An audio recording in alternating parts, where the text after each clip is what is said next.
Abilify Maintena 960 mg je dlhodobo pôsobiaca injekčná forma aripiprazolu, určená na udržiavaciu liečbu schizofrénie u dospelých pacientov stabilizovaných na aripiprazole. Abilify Maintena 960 mg sa podáva ako jedna injekcia každé 2 mesiace. Pred prípravou injekcie vizuálne skontrolujte, či je suspenzia rovnomerná, homogénna, nepriehľadná a má mliečno-bielu farbu. Poklepte striekačkou po ruke aspoň 10 krát.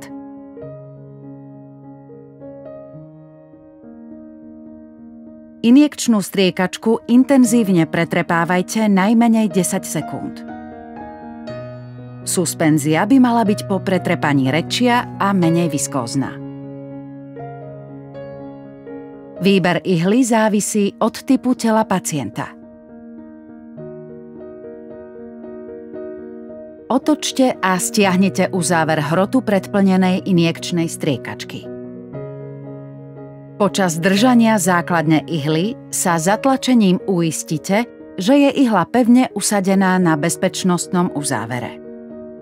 Jemne otáčajte v smere hodinových ručičiek, až kým nie je bezpečne nasadená. Držte injekčnú striekačku vo zvislej polohe. Ťahom odstráňte kryt ihly. Pomaly zatláčajte na piest smerom nahor, aby ste vytlačili vzduch, až kým suspenzia nenaplní pätku ihly. Injekciu podajte ihneď po vytlačení vzduchu zo striekačky. Pomaly vstreknite celý obsah intramuskulárne do gluteálneho svalu pacienta.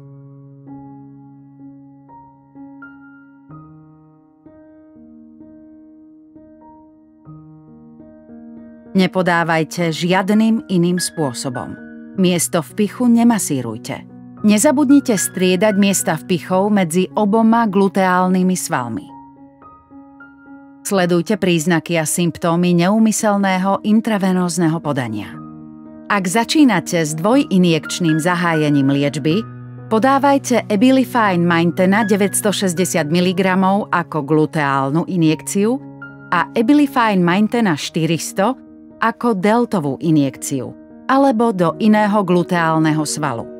Nepodávajte obe injekcie súčasne do toho istého gluteálneho svalu. Nasaďte ochranný kryt ihly zatlačením ochranného krytu o tvrdý povrch, aby kryt prekryl a zaistil ihlu.